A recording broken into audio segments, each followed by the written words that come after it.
Mes frères, si quelqu'un prétend avoir la foi alors qu'il n'agit pas, à quoi cela sert-il? Cet homme-là peut-il être sauvé par sa foi?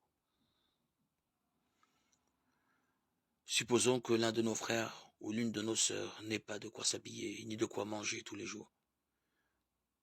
Si l'un de vous leur dit, rentrez tranquillement chez vous, mettez-vous au chaud et mangez à votre faim, et si vous ne leur donnez pas ce que réclame leur corps, à quoi cela sert-il?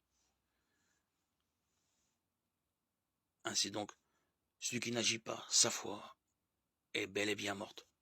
Et on peut lui dire, tu prétends avoir la foi, moi, je la mets en pratique. Montre-moi donc ta foi qui n'agit pas.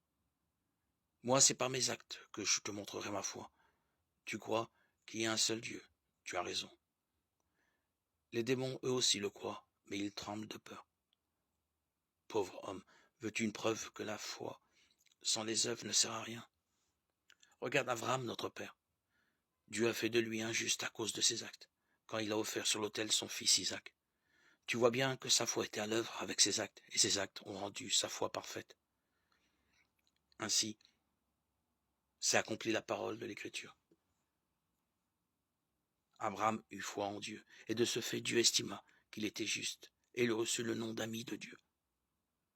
Vous le constatez, l'homme devient juste à cause de ses actes, et pas seulement par sa foi.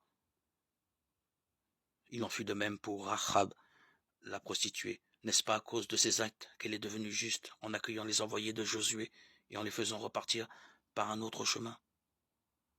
En effet, comme le corps qui ne respire plus est mort, la foi qui n'agit pas est morte. Lettre de Saint Jacques 2, 14, 26.